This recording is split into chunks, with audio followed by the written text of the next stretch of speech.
opened a paper mill to process hemp fiber, the first paper mill in the United States. So hemp paper didn't have to be imported from Britain. So our founding fathers were hemp farmers and aware of the psychoactive properties of hemp, and George Washington wrote to Alexander Hamilton while he was president if it would be proper to introduce policies encouraging the cultivation of hemp.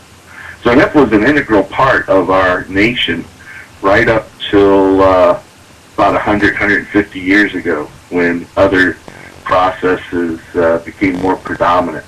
But with the invention of new machinery to process cannabis, the price of cannabis dropped and it was starting to be used more widely.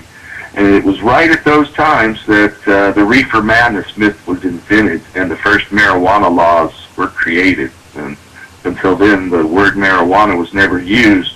Marijuana actually the word marijuana was used in Mexico as slang, and it was part of the Pancho Villa revolutionary song La Cucaracha.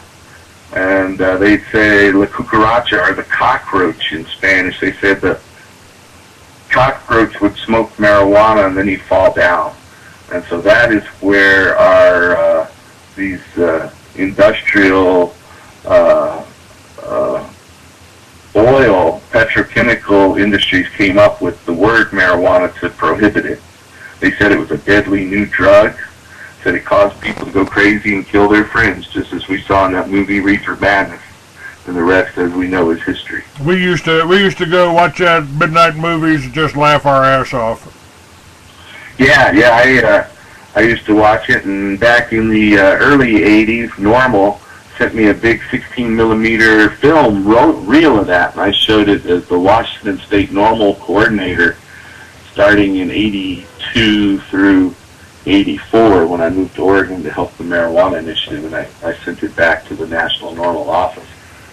But I took that reel and showed it in starting a Washington State Normal chapter, and I was Washington State Normal director from 1982 through 1984, from about the age of 21 to 24. What's your opinion on Roger Christie?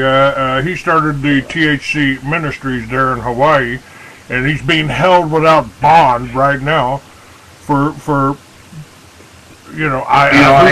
we see patients in Hilo, and I would always stop in and see Roger. I think Roger was doing very good work there in Hilo and throughout the islands. I first met Roger going back to the first National Hemp Conference that we held in Oregon in 1987. And Roger came from the Big Island and needed a place to stay back then in 1987, so I let him come and stay at my house during this big conference. And so at that point, later, he started the first hemp company there in Hawaii and imported a ton of hemp seed, sterilized hemp seed, and he was arrested locally there for that hemp seed, and he went to trial and finally got the charges thrown out because this was legally imported, sterile hemp seed. And he was able to sue the local government and get a $50,000 settlement. Well, of course, they haven't liked him ever since then. Then about 11 years ago, maybe 12, he started the ministry. And he'd been doing very good work there in the island. You know, the fact that Roger Christie is a 61-year-old man who's never been convicted of any crime. The only time he'd ever been arrested before was for that hemp seed, and those charges were thrown out. And so he's a veteran, honorably discharged veteran, and so he's never been arrested. He's 61, and now the police are holding him, saying he's a danger to his community because he advocated the spiritual and religious use of cannabis. Well, you know what? I believe, I can totally agree with that. When we sat around the 60s, sat around the campfires, whether it was up at Woodstock or a motorcycle run, we'd pass a joint around, and that was a sacrament. You know, that really did put us in communication with deity, I feel. Mm-hmm, mm-hmm. So. Yeah, well, it had been used, cannabis has been used for spiritual purposes going back to prehistoric time. In fact, they recently found a 15,000-year-old site in Kazakhstan, right near the Chinese former Soviet Union border, that people had used hemp ceremonially in some of the initial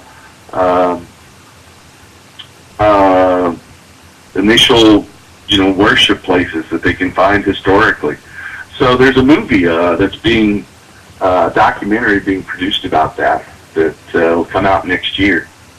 And so it's well documented. And Chris Bennett up in Canada has written several books about how most of the world's major religions grew out of groups of people who were using cannabis, like these from 15,000 years ago on the steppes of Central Asia.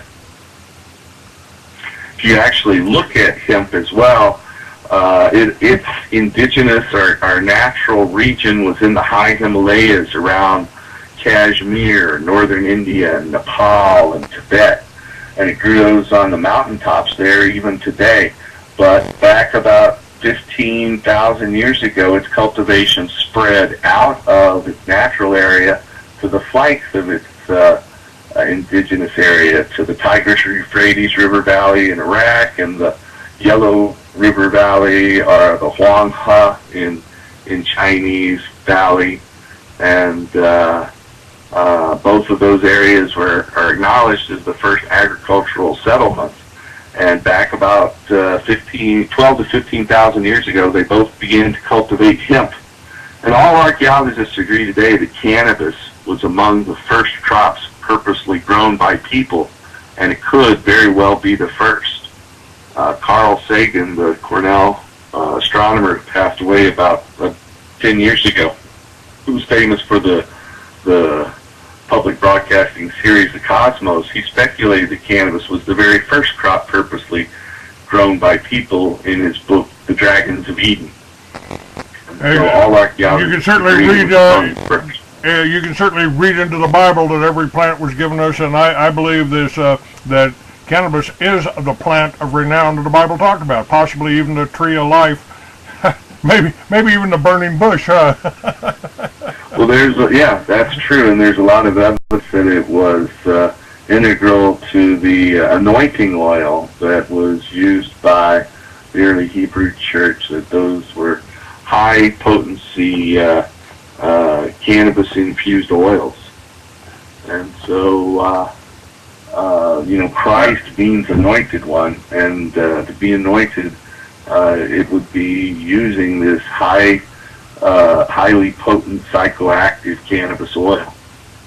And it's hard to take cannabis out of a lot of the origins of religion, but our churches have managed to do that by appropriating the translations and changing them. Which kind of brings up the point, if the churches and the government were looking out for the American people, wanted the best for the American people, it's just in this conversation, every conversation on our website, the information is out there that cannabis is good for you. Even Harvard says if you're smoking cannabis, you're less likely to have lung cancer if you smoke cigarettes too. Yeah, this guy out of UCLA, Donald Tashkin, had been doing studies on cannabis for 35 years. In the first 25 to 30 of those years, he, suffocated monkeys and said that caused brain damage, by suffocating them with marijuana smoke. And then that would kill them. But he eventually kept studying it with the scientific method, and he came around about 5 years ago and said that, if you smoke marijuana, you're less likely to get lung cancer than if you don't smoke anything at all. And if you smoke marijuana along with tobacco, you're dramatically less likely to get lung cancer than if you just smoke tobacco by itself. So the question they've proven that cannabis has anti-tumoral effects. In fact, the United States government, back in just about 5 years ago, got a series of 30 different patents on THC and CBD, the two most active medicinal compounds in cannabis. And the patents are for its neuroprotective functions and its antioxidant and anti-tumoral, anti-cancer properties. So the federal government, the Health and Human Services Division, HHS, has these patents. So there, on one hand, the federal government says marijuana doesn't have any medical utility and is a Schedule I drug with no medical uses. And with the other hand, Health and Human Services of the U.S. federal government is patenting the compounds in cannabis, saying that they have medicinal use. So, they talk out of both sides of their mouth. It's all about control. I've made the statement. If I can grow a pot plant in my backyard without worrying about a helicopter flying over and getting busted, we wouldn't have any drug problems with the drug cartels, sending the illegals across with tons of marijuana here. Exactly. If we grow here, it would. If we legalize marijuana, that's going to wipe out 90 to 95% of the drug trade. You can go to areas where, like in Washington, D.C., where the use of cocaine and crack are particularly high, and the people there will tell you if they had marijuana, they wouldn't want cocaine and crack. People have asked me. And they're so much healthier. It's just crazy. Marijuana is so much safer than anything else, so much safer than tobacco, and so much safer than alcohol. Matter of fact, I have that. It is just driving our kids to drink, I have that up right under your logo on my website, that tobacco kills 400,000 a year, alcohol 100,000 a year, legal drugs 20,000 a year, illegal drugs 15,000 a year, caffeine 2,000 a year. Ooh, aspirin only 500. Aspirin. 500 a year from die from aspirin overdose. Ooh, how many from marijuana? None. Yeah, none. Biggest danger is a bail might fall on you. If you're lucky enough to have one around.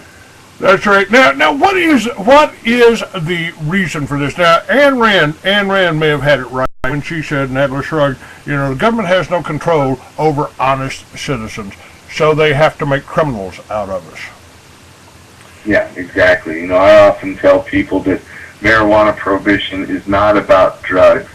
Marijuana prohibition is about money and power and the continued centralization of economic and political control.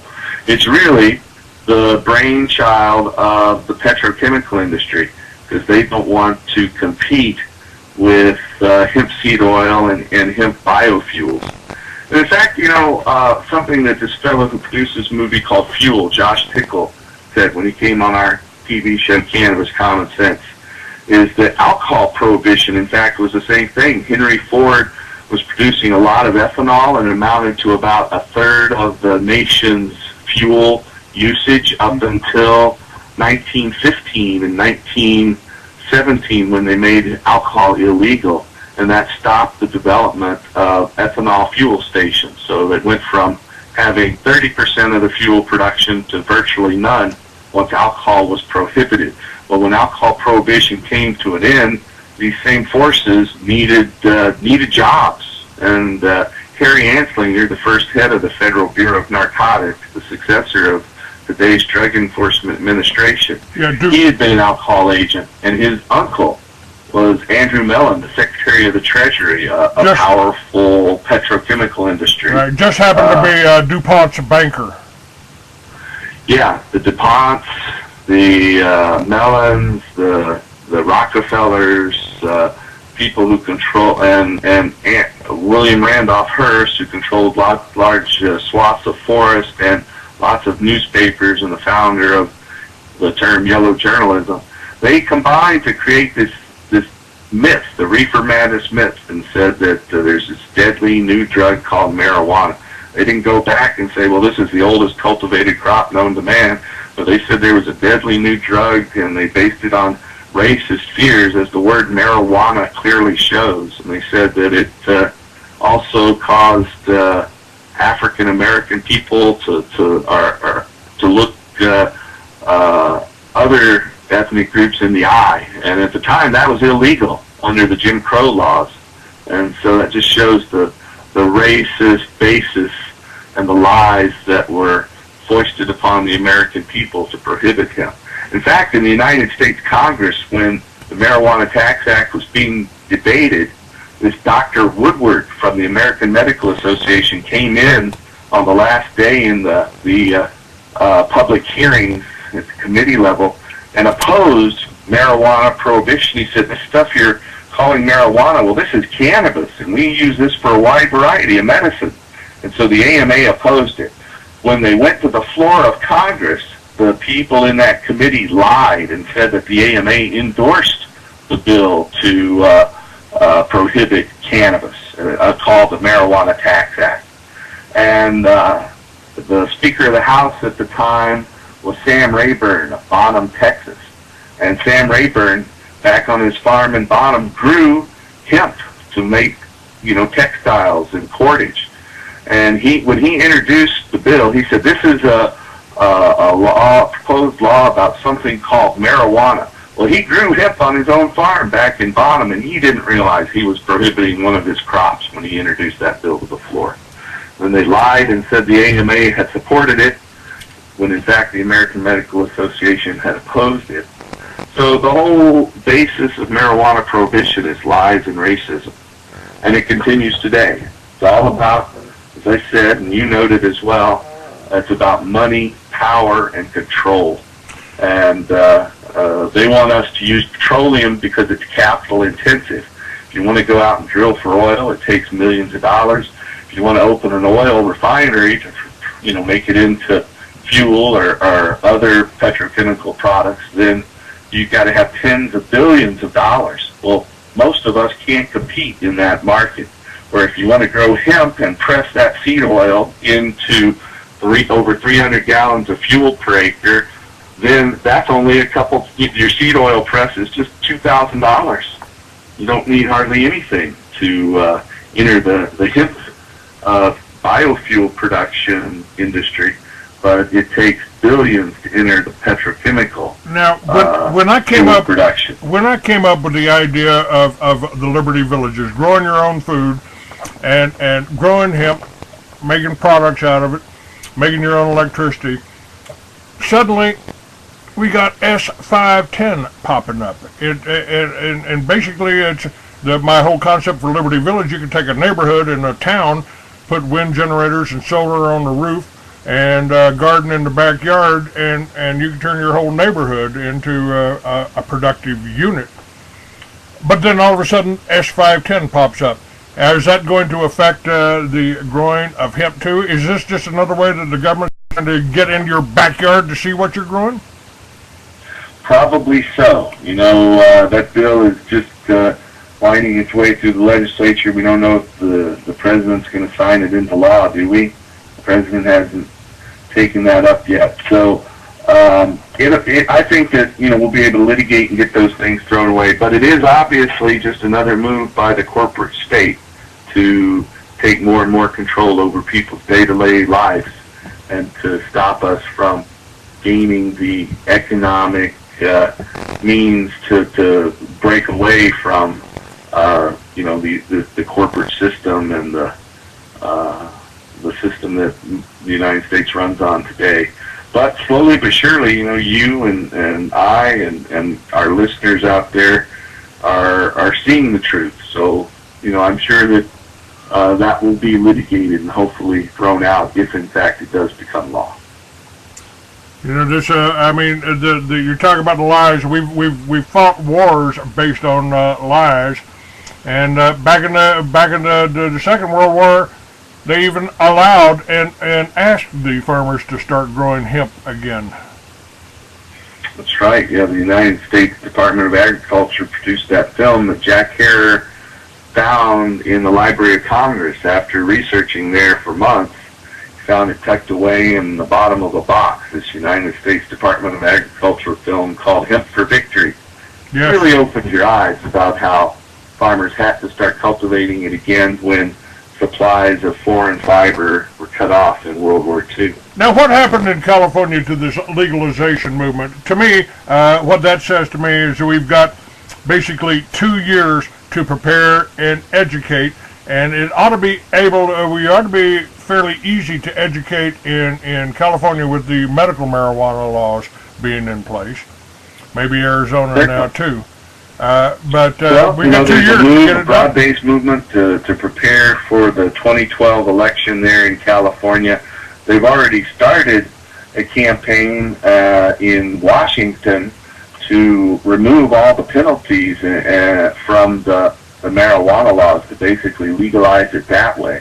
New York had done the same thing during alcohol prohibition.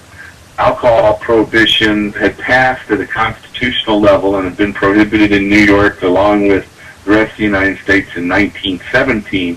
But in 1923, the New York legislature removed all penalties from the production and possession of alcohol. And so the law really wasn't enforced in New York except at the federal level for large bootleggers. But the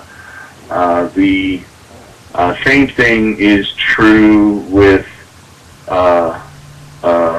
what they're trying to do in Washington. They're just trying to remove all the penalties, and so they're doing that through the initiative process. And in the state of Oregon, I am working on the Oregon Cannabis Tax Act. We're waiting for a ballot title, question, and summary from the Oregon Secretary of State. And so we're about to launch a campaign to legalize marijuana in Oregon, and I'm one of the primary movers behind that one. And then in Colorado, the safer group, Mason. I lost you there for a second. They're preparing to launch a petition to completely legalize marijuana. So we're going to see marijuana legalization on the ballot in 4, maybe more states in 2012. And as we bring out a younger group of voters in the presidential election, like we saw 2 years ago, there's a good possibility that these laws will pass. California's Prop 19 earlier this year, if it had been voted on 2 years ago, would definitely have won overwhelmingly, just because a lot of the more progressive younger voters didn't come out and vote this year the way they did back in 2008. So I think with the presidential election in 2012, we're going to see state initiative campaigns in 4, 5, or 6 states to completely legalize marijuana. And hopefully with the younger set of voters, we'll see some movement toward full legalization. I wrote a book 40 years ago about the United States when all but 4 states had legalized it. I was just thinking about that, looking at your map up there on the banner that we've got. You know, it looks like that's happening. It's like one whole part of the country is considering the economic ramifications, as opposed to you know, what does it cost us, $50,000 a year to put somebody in jail for a little smoking a little bit of pot? Yeah, 2 or 3 times more than it costs to put them in the most expensive private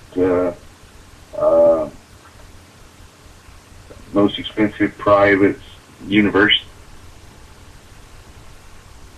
We could educate people a lot easier than incarcerating them. Did I lose you? Okay, I may have lost my guest.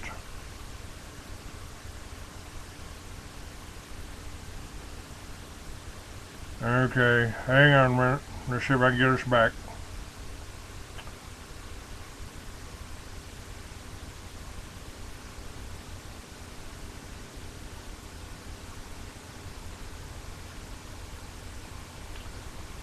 Nope, we lost Skype. I lost everything, I guess.